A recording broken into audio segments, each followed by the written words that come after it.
name's Danny Trejo, and you've logged on to GordonInTheWhale.com. All right, you're like the busiest man in Hollywood. You got 14 films. You listed having 14 films in some form of production at this point. 175 films to your name. You're a busy man, constantly working. How's that feel? Because I read your story and I was fascinated because it's kind of a rise from the ashes kind of story. You spent a lot of time in and out of jail, and then met the right guy one day, and now you're known as this great character actor who's loved in all sorts of different roles, memorable roles, stuff like that. So how's that feel? Feels pretty good. Yeah. I love working. I love working with people that have a passion for this business, and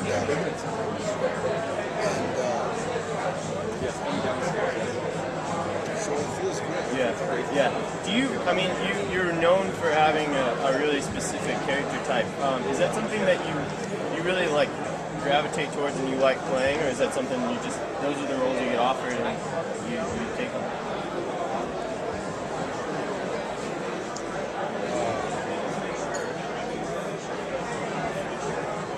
Look at my face. It's tough to play a kindergarten teacher. I don't know. I think you've inspired me. I want to write a movie and cast you as a kindergarten teacher. That'd be awesome. Danny Trejo as a kindergarten teacher. We'll talk a little bit about Modus Operandi because it's a really cool like throwback to kind of like the counterculture '60s action films. What was your experience like doing this film? The experience was great. I had a great role. I played this really sinister director of the CIA. Yeah. And I think all them guys were sinister anyway. Yeah, right. So it was fun, and I get to kill some people, and I take some people's eyes out. That's always a plus. You're in the Expendables, right? No. You're not? No, they just used my name. Oh, really? Stallone, you owe me. Yeah, right. What about Machete? Is anything moving on that? Robert Rodriguez told me yesterday that we'll be shooting Machete in 5 weeks. 5 weeks. Awesome. Yeah, because I know after Grindhouse came out, the trailers were just almost as enjoyable as the two films themselves, and everybody wanted to see films become out of those trailers. And well, I think Machete was top dog. Yeah. And, all over the world, people have asked me about it. Yeah. So if I'm in a different country, I'll call Robert Rodriguez and tell him, here, hold on. Yeah. And I'll have somebody from Sweden. That's awesome. Or somebody from Prague. That's awesome, man. It's so awesome. Yeah, and I think it's kind of ironic that your name in Spy Kids is Machete too, because they're two totally different characters. You know the truth. Robert Rodriguez, he told me about Machete when we were doing Desperado. Wow, really? That long ago? Yeah. Years ago. I want to do this guy, blah, blah, blah. It's cool. But, I've done 7 films with Robert. Yeah. All the ones that I've done with him have really done good. Yeah. 2 he did without me. Well, that's saying something. Yeah, remember that, right? Yeah, totally. I don't know if you'll be able to pick, but what's your favorite film that you've done out of all 175? Can you pick one? Or is there one that you look back on? Like the Spy Kids trilogy. Yeah. That was like a blast. Yeah. That was like make believe, ha ha ha. Yeah. I didn't kill nobody or nothing. In fact, I was like a hero. So yeah. That was kind of cool. Yeah. I did Heat. I got to work with Robert. Awesome. With Robert De Niro and Yeah. Val Kilmer and Al Pacino. The big dogs. Yeah. And then Michael Mann. I got to work with him. Yeah.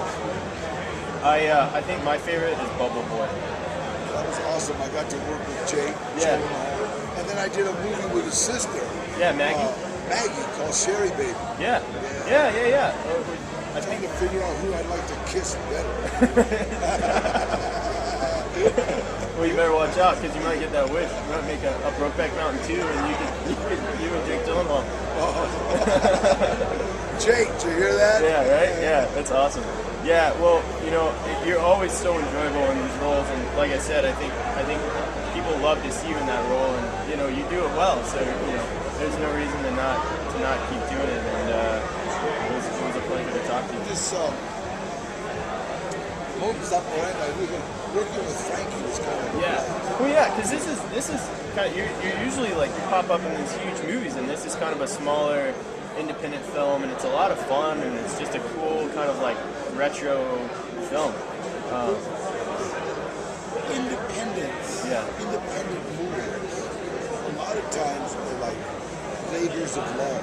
Right. You know, I did this movie called Vengeance, and we're giving it away free on www.vengeancearmy.com. Vengeancearmy.com. Yeah, and whoever gives away the most movies can get a speaking role in Vengeance too. Really? Yeah. Oh, that's awesome. And we got that idea from, we were driving back from Vegas, and we picked up a kid about 17, 18 years old, and he had a guitar and a duffel bag, and he was going to take Hollywood by storm. We were sitting there in the car, listening to this guy play the guitar. He was as good as any other of those homeless kids on Hollywood Boulevard, trying to break into the business. And we knew this kid ain't got a chance. Yeah. You know, it's like, so, you know, how do we, so we did. We just said, hey, let's do this. Yeah. So whoever gives away the most movies, That's awesome. That's really cool. get a speaking role in the next one. So check it out. Direct the scene, or, you know, co-direct the So scene. www.vengeancearmy.com. Yeah. All right, cool. Well, tell everybody check it out. Dane, thank you so much. I appreciate it, man. What were you gonna say? Another, I was going to say that, you know, working on this film Yeah.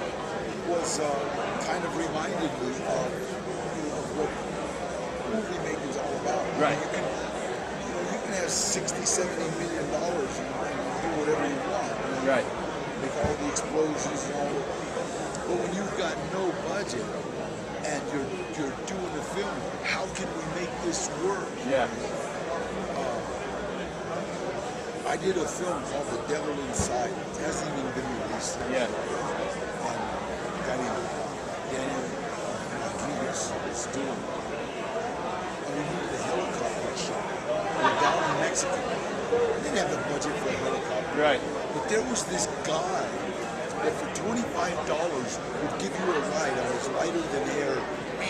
Yeah. You Yeah. know, so we were talking to him, and I'm like, whoa, 2 hours, $100. Yeah. So we gave him $100. And this little,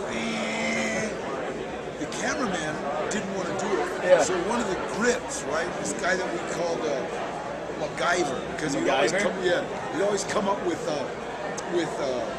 different stuff, Yeah. you know, to make. He got on it with the camera, and this guy's coming, giving us all our helicopters, and I thought, this is what it's about. Yeah. Yeah. This is not about, okay, I need 2 helicopters. Yeah, big one, Yeah. But, so it was so that's what I love about modus operandi. Yeah. It's like a labor of love. Yeah. This kid, I mean, come on, Yeah. Frankie, you're still young. Yeah, he's young. Frankie, don't go to prison. And here's this kid that, man, I want to do this and put it together. Yeah. And it's like, wow, that's Cool. movie making. Well, you know, like I said, I think it's awesome, and you know, you're always lovable in these roles, and this film is, I think, like you're talking about, it's an independent film, and it's one of those that it is a labor of love, and I think you being a part of it also makes people want to see it, and then they go see it, and then just end up loving it for the film it is. So cool. Thank you, man. I appreciate it.